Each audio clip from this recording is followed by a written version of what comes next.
Zoltan, how are you? All right. How are you?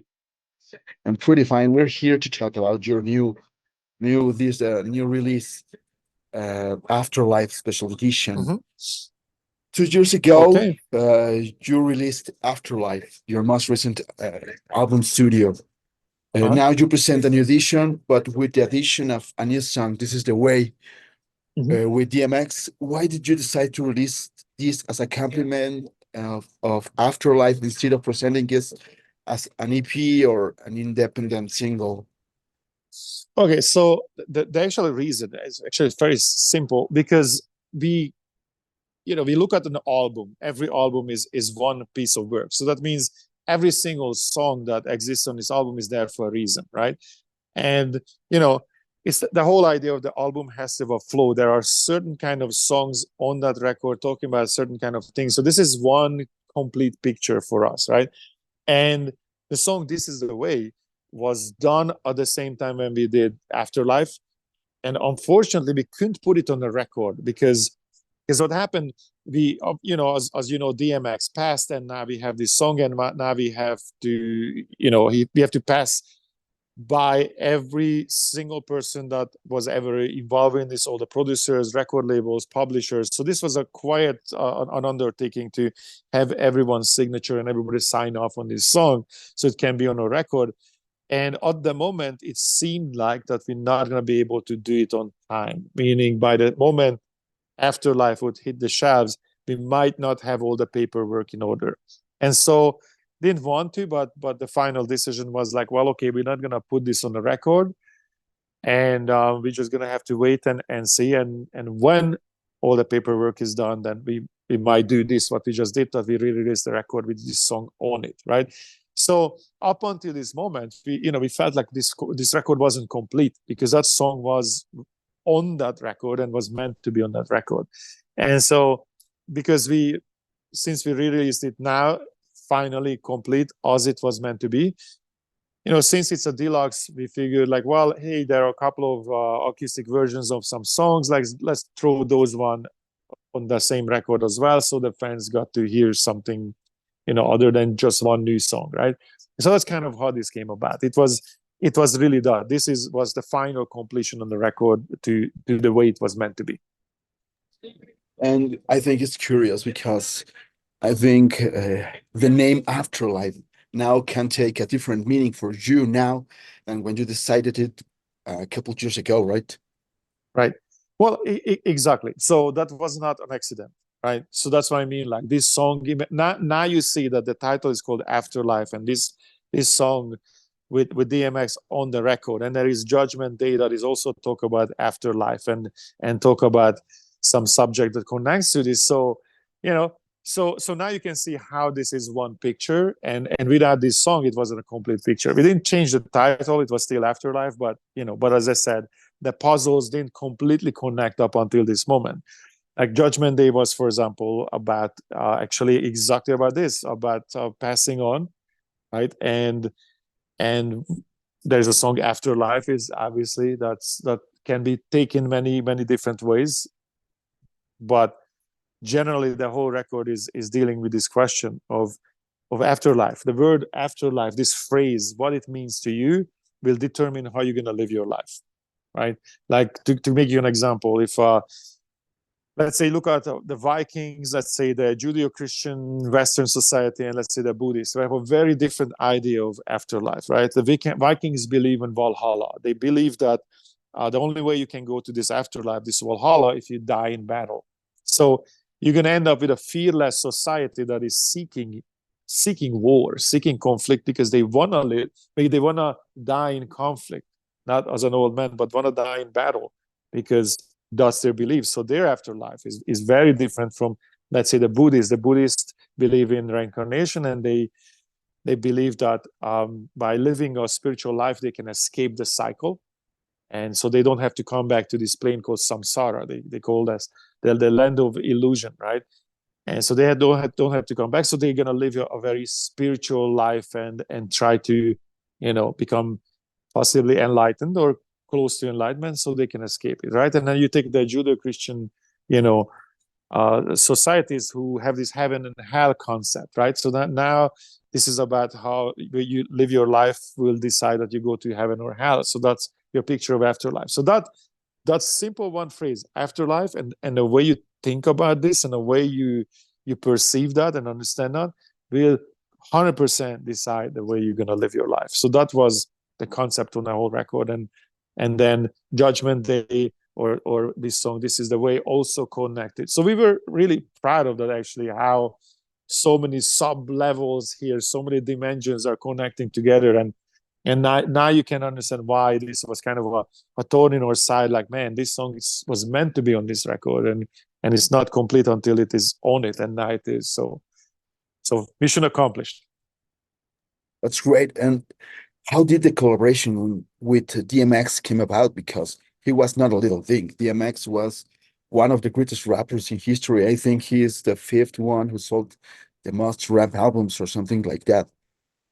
Yes, I mean, like, so you know the history. So look, DMX is one of those guys who was loved by many. Meaning, most of the metal heads, like obviously we are a rock heavy metal sort of band, but most of the fans of rock heavy metal are also general fans of DMX. A majority of the fans, I would think, because DMX had this style of delivery, this attitude that was, I mean, I say this in every interview, so I say it again. He was kind of the metal head of hip hop, right?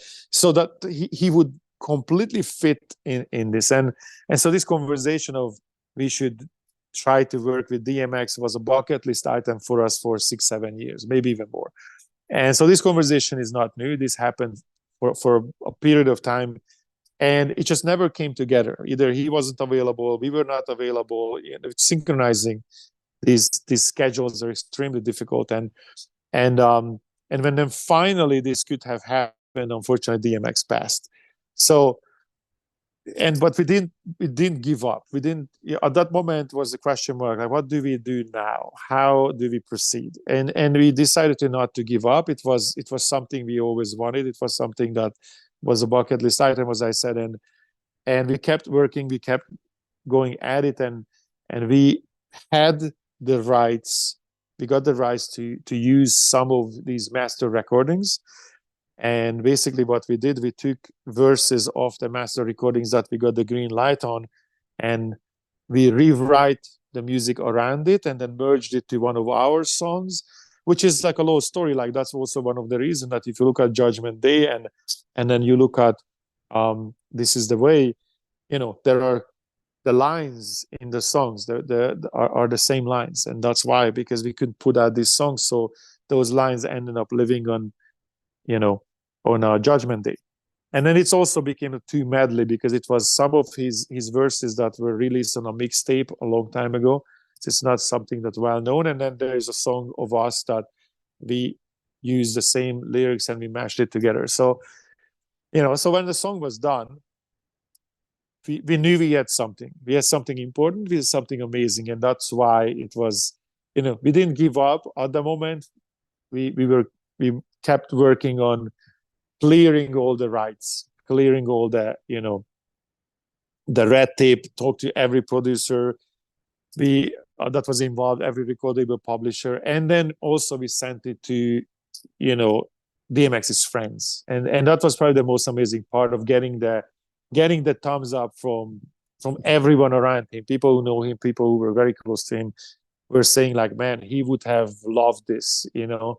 As a sad part, he never got to hear this, but everybody thought like, man, this does justice to his legacy, and this song is a smash hit, and it should exist. And it's I just got some articles in my email like 2 days ago where this is the songs are the song is number one on the rock charts, and this is obviously the first DMX never been on these charts, obviously different genre, but so at least we got to break some records for him even after his passing.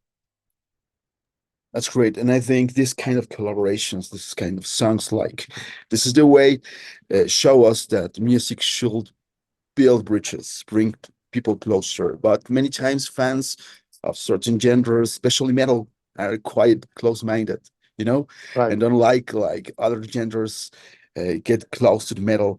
What do you think about this? Yeah, you're right. I mean, you said it, but I'm gonna agree with you.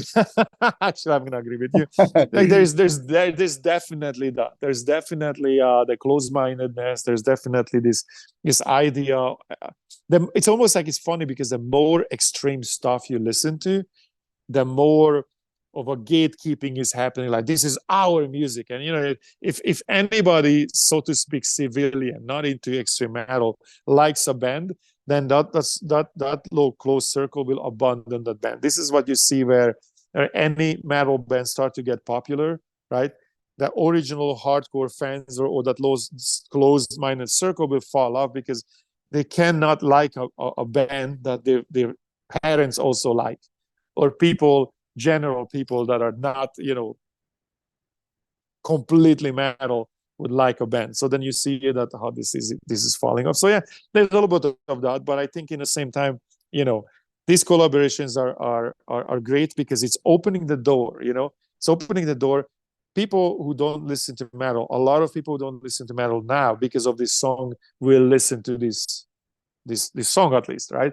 And possibly a percentage of that will look up who the hell Five Finger Death Punch is, and they will start to get familiar with some songs, and some of them, or some percentage of that, will like what they hear. And so this is, you know, this is what I would say to these metalheads. Like, man, look, for your band that you love, especially the more underground the band is, for them to create art that you like, they have to survive. And if you want them to survive, that means they have to sell records.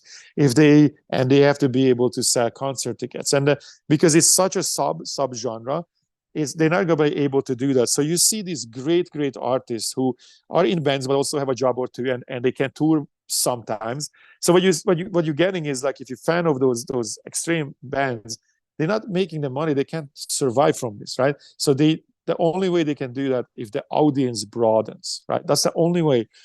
And so what has to happen, the metal as in general has to be bigger, has to have more fans and more attention.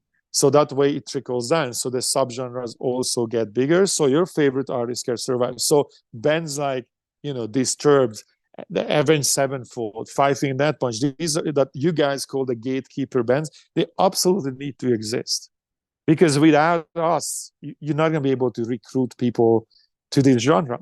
You know, we are the kind of band where, you know, people who are into metal listen to us, but people who are not necessarily into metal, they might listen to us, or we bring in a lot of people who are not. And when we do these collaborations, it's definitely, you know, this song is out there now in radio channels and in other Spotify listings, and, you know, just other avenues where it would be normally, right? So with this, we're recruiting people to listen to hard rock, heavy metal, and that helps the entire genre. And if the genre is big, then the subgenres are big. So by hating on the bands that are stepping out and collaborating with other genres, or hating on the bands that are you guys consider gatekeepers, you're actually shooting yourself in the foot. Because here's the deal: I don't give a shit, right? It's like, we are doing fine. We love our fans. We're fine, right? So I don't have to care. I actually do care because I love a lot of these underground bands, and we take bands on the road, bands that, you know, Fire from the Gods, very different kind of band, right? I love that band, right? For a moment, I helped manage the band. We took them out on the road. There were so many of these bands that we gave a platform to because we love them, because we think they deserve the attention. And, you know, I mean, like, look, the tours we're looking at right now, we're taking out bands again that, you know, Slaughter to Prevail. That's a heavy band. I love that band, right? They need to be exposed to more people, in my opinion, right? And so we're doing our part in this. And I think it's really counterproductive when metal fans sort of fight inside this genre. You know, to me it's actually ridiculous, and you're just shooting yourself in the foot. I think it's a massive misunderstanding, or a massive, not misunderstanding, a massive lack of understanding how this whole thing works. If you have a problem with that, bands are, you know, collaborating or exposing, you know, this genre to general fans. That's right. And well, do you have already collaborated with rappers, with country musicians, with blues musicians? Mhm. What other mix would you like to do in the future? Are you already working on new music, or is it too early to think about it? Yeah, we always have stuff involved. I mean, and in fact, so many times, like you have songs on this record even that, like for example, thanks for asking. That song, I had that riff for 2 decades. Just wasn't time yet. Every song, every piece of lyrics, everything that we're gonna talk about, you know, it has to be relevant to what's happening in the world lyrically, and what's happening in society spiritually, what is the current understanding of everything, right? That will decide what we are going to talk about. And then musically, there are so many times there are bits and pieces of music where it's just not ready yet, or not that it's not ready, but I feel like it's not the moment for that song. We'll keep it in a vault, and the time comes when we will put it in a record when it fits. And so we have a lot of those elements already. So there's a big vault of music that yet to be released, yet to be really worked on, yet to be considered for our album. So that's always happening. And other than that, we always also work on some things as we go. As for collaborations, I personally love them, and that's exactly what I meant by, we did LL Cool J's track, and we had Tech Nine on that. So the hip hop collaboration is not even new to us. And in fact, on not well known little thing about Five Finger Death Punch, I love the beats of hip hop, R&B. I like African beats. I like strange, foreign beats, and I like writing music on that. So a lot of Five Finger Death Punch songs, I would say, actually the vast majority of Five Finger Death Punch songs were written generally on hip hop beats. That's how I start. I want a beat, and I want to feel that beat. It has to move, and I start to write guitar over that. And then later on, we obviously take the guitar, and then we will have real drums to that song. We write real drums, but I like to start with that. So that's always been there. And then as for the country, there are some amazing artists there. The blues, Kenny Wayne Shepherd's songs. We did that song. He heard the song, he loved it, and he wanted to be involved. So that's the most amazing and the biggest, a biggest double thumbs up for me when the artist who wrote the song loves the cover so much that he wants to be on the cover. So it become a collaboration instead of a cover. So he came, then Brantley Gilbert jumped on the same song. He's a big country artist. And then Brian May from Queen. I mean, like, are you kidding me, right? so that was an incredible collaboration. These are the things that are, to me, it's really, really fun. And again, it just keeps opening the door for more and more people to to this genre. And I think this genre, I grew up on this genre. It is more to me than just a genre of music. It's a lifestyle. It was a voice of rebellion, especially as a kid growing up. So yeah, so it's important to me personally, but the whole band, obviously, that this is expanding, right? and gets more of a spotlight on it, right? So all these collaborations helping that, and absolutely, beside the collaborations, is fun. So yeah, definitely we planning to do more of those. And as I just said, we always have music involved and always working on new stuff. So it's coming. It's probably next year we would release something, a new record. Great. Well, Sultan, thank you so much for your time. We're running out of time, but really hope to see you here in Mexico in September with Metallica. And thank you so much All for right. your time again. All right. Thank you, brother.